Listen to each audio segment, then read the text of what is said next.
So if you're looking for a career that gains and increases momentum during tough times, and we proved this during not only the recession, but also through the lockdowns and pandemics, look no further than the life insurance industry. So I'm actually sitting here with some friends of mine. We're enjoying him here at the suite.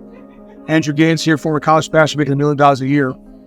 We're sitting here at the MetLife Stadium. And oftentimes people overlook the life insurance industry. Why? They look at real estate, look at Bitcoin, they look at NFTs, they look at Amazon e-commerce, they look at so many other things to make a lot of money, but they overlook the most profitable and richest industry in the world, and that is the life insurance industry. And here's the sad part about the life insurance industry. Most part, it's not growing. Yet at the same time, too, companies like ours, we're exploding in growth. How come? Because we're attracting a younger demographic, we're attracting a multicultural demographic, we're attracting a professional demographic, former athlete demographic, former veteran demographic, because this industry is looking for servant leaders. This industry is looking for people to continue to educate and increase the financial literacy in the citizens in the multicultural demographic. And I've been doing this now for 24 years. It's not a question whether or not you can make millions of dollars in this industry. It's a question is, if you're willing to do the work, go through the grind, how many millions of dollars can you make over and over and over throughout your career? And I started doing this when I was 25 years old, 26 years old, and leaving the United States Marine Corps. And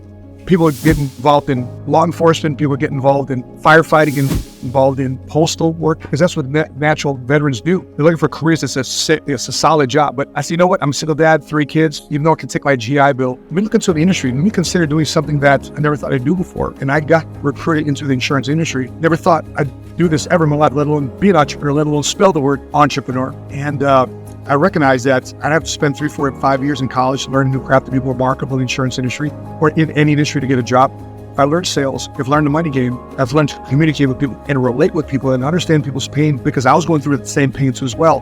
Being a single father, not having enough money paycheck to paycheck, having lack of recognition at my job, not even being able to travel the world the way I want to travel the world. But that's what the insurance industry provided me. I've taken my wife, children all across the world in this noble industry. And if you're looking at why life insurance gets looked over, you have to look at companies like MetLife. Now, think about this too. 2016, 2017, they sold all their agents, what was remaining of their insurance agents, to Mass Mutual.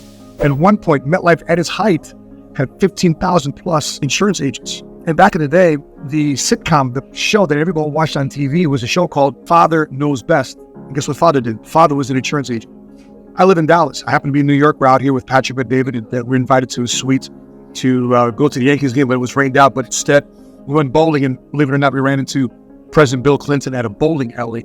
But nonetheless, we came to the Jets game the next day, which today's Sunday, and we're here enjoying this game, and we're looking around and seeing how many people overlook the insurance industry as a career, as a business.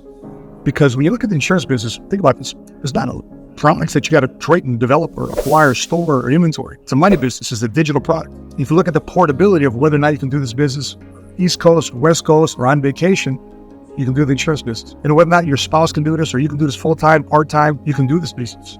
That's how I started.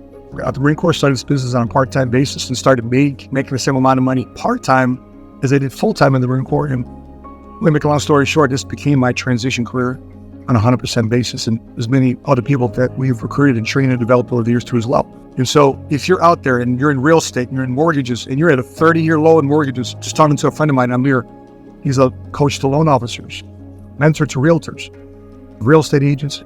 Loan officers have not even renewed their insurance license. It's a 30-year low. Mortgage rates, thankfully, got paused in terms of interest rates last week because Jerome Powell said, hey, inflation's starting to go down. Let's put a pause in interest rates, but you don't have any control of it. But here's a reality too as well. What we do in the insurance business, insurance industry, it's a needs business. I mean, people have a need, and whether you have college needs, planning for your kids, you have retirement needs for yourself, parents. And by the way, life insurance isn't just for dying. It's for living. We were just driving by a nursing facility, a senior care facility right here in New York. It is a high rise. And when my guys in the back seat Googled it right away, $11,000 a month to stay in that senior living How much center. you rent twice? Starting at $11,000 a month. You Googled it. Googled it. 11 grand. If you're retired, you want to retire with dignity and have help around you, $11,000 a month to stay at the facility. So that's the unspoken expense that a lot of people don't even plan for in retirement. They think, I have millions of dollars in the bank, I should be good. I spend less money in my retirement than I did when I was working. Not necessarily the case. Actually, you spend more in retirement than you did when you were working, because you're accounting for now medical expenses and qualitative care and healthcare expenses that you didn't care for or plan for before. So if you're looking for an industry that helps you make millions of dollars a year, potentially if you're willing to do the work, there's a lot of heavy lifting and skills you got to develop. If you're willing to do the hard work and be able to relate with people and love people and serve people and educate people, then the insurance industry might be the issue for you to consider. As I sit here at MetLife Stadium, when two NFL teams, the Giants and the Jets, play in MetLife Stadium and insurance industry, when I'm from Chicago, majority of the biggest buildings in downtown Chicago are name branded from the insurance industry. You look at the Aon building, you look at the Willis Tower, you look at John Hancock, you look at the CNA building, you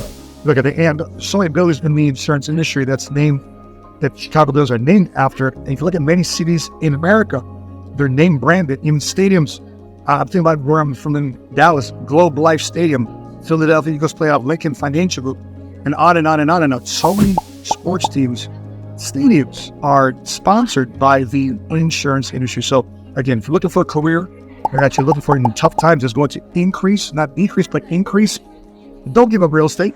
Don't give up mortgages. Don't give up taxes. Don't do that at all. Keep your foot in the door there, but be able to transition and put a foot in the door and add complementary services that keep you in front of your clients and increasing your value to the marketplace. Help you increase your cash flow in between closings or in between customers or in between tax seasons. So that being said, if you're looking for conversation information, Google it. Go search around. I'll put some links here below for you to research the insurance industry. And here's the thing too as well, when Mass Mutual bought MetLife back in 2016 to 2007, we're just talking about how old is the average insurance agent? Well, right now, 61 years old. You don't look like us. Younger. Well, I mean, I'm 49 years old and you are? 37. 37. We got Christian. How old are you, bro? He's 37 years old. And how much money did you sell your property and casualty business for? Multiple seven figures to get involved in the insurance business out of Corona, California. So, guys, if you're looking for a business where you can make millions of dollars, have freedom, flexibility, autonomy, and not be ran by a business, you running your business, hit the link below. We might have a conversation for you to process. And with that being said, guys, I appreciate you watching the 7 Figure Squad YouTube channel. Please subscribe for more conversation about how to think like a millionaire, strategize like a millionaire, and for one day for you, someday soon, to be a first generation cash flow millionaire. That being said, from New York here at MetLife Stadium, watching New York Jets versus Patriots play. Till we meet again. Continue to live smart, continue to love smart. Be money smart today. Bye-bye.